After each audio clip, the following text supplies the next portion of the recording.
Hello, brothers.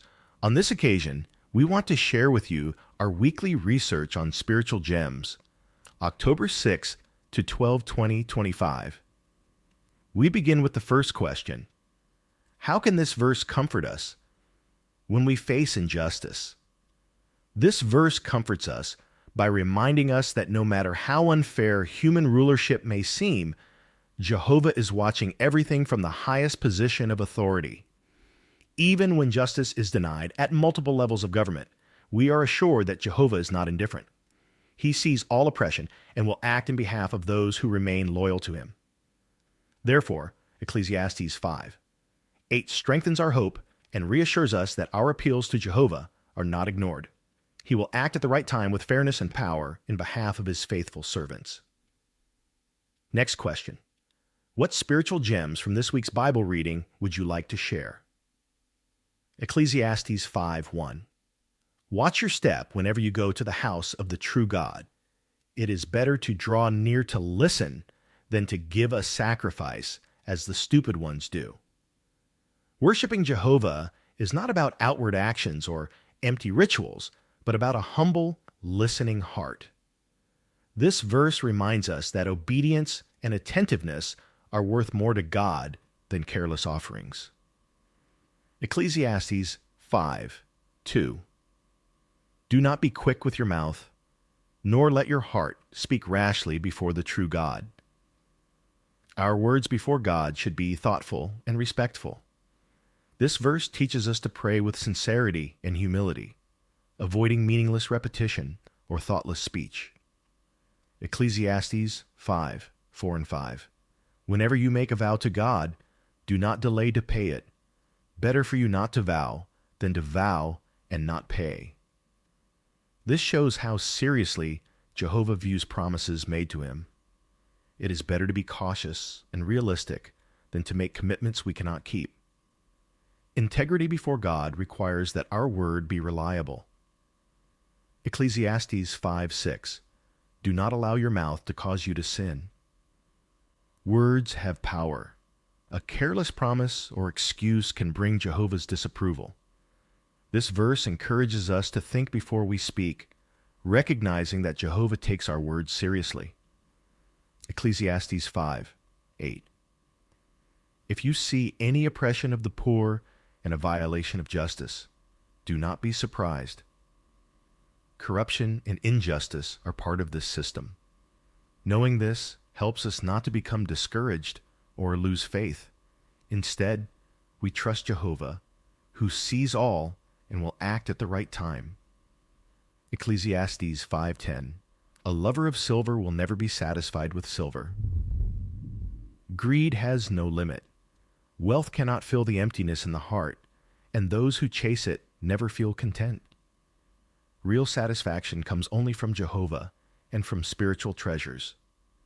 Ecclesiastes 5:12. Sweet is the sleep of the one serving, but the plenty belonging to the rich one does not permit him to sleep. Honest, simple work brings peace of mind. In contrast, greed and excess create worry and restlessness. True rest comes from a life of balance and trust in Jehovah. Ecclesiastes 5:13-15. Riches, hoarded by their owner to his own harm, just as one came from his mother's womb, naked he will go away. Wealth is temporary and fragile. We cannot take it with us when we die. The sobering reminder teaches us to focus on eternal values rather than possessions. Ecclesiastes 5:18-19. It is good to eat and drink and find enjoyment for all the hard work. This is the gift of God. Jehovah wants us to enjoy the simple blessings of life. When we recognize our daily joys as gifts from him, our hearts are filled with gratitude, and even our work becomes meaningful. Ecclesiastes 6:1-2. God gives a man riches and material possessions and glory, yet the true God does not enable him to enjoy them. Wealth and honor are meaningless if Jehovah does not grant us the ability to enjoy them. Real happiness is not in possessions, but in Jehovah's blessing. Without him, even abundance feels empty. Ecclesiastes 6, 3-5. If a man should become a father 100 times and live many years, yet he does not enjoy his good things, a stillborn child is better off. A long life and many children do not guarantee joy. Without Jehovah, life loses its true purpose. This reminds us that quality of life with God's favor is far more valuable than quantity of years or family achievements. Ecclesiastes 6:6. What is the benefit of living 1,000 years twice over but not experiencing enjoyment? Do not all go to the same place. No matter how long a person lives, death eventually comes. The lesson is clear. What matters is how we use the time we have to serve Jehovah, not how long we live. Ecclesiastes 6:7. All the hard work of a man is to fill his mouth, yet his appetite is never satisfied. Human desires are endless. Work alone cannot fill the spiritual hunger of the heart. Only Jehovah can truly satisfy our deepest needs. Ecclesiastes 6:8. What advantage does the wise one have over the stupid one? Human wisdom without God's guidance does not bring lasting benefit. Both the wise and the foolish face the same end. True wisdom is measured by obedience to Jehovah. Ecclesiastes 6:9. Better to enjoy what the eyes see than to wander after one's desires. Contentment is a safeguard.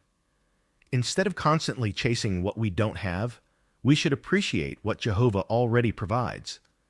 Gratitude brings peace, while endless desire brings frustration. Ecclesiastes 6:10. Whatever has come to be has already been named, and he is not able to dispute with the one more powerful than he.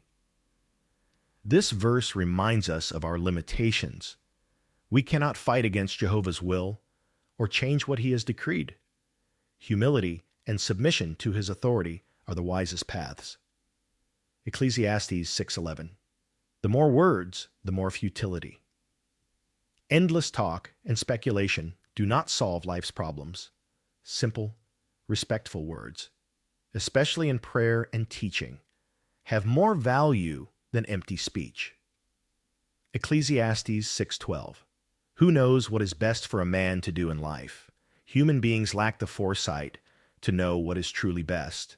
Only Jehovah can guide us, since he sees beyond our short life and into eternity. This verse urges us to trust God's direction fully.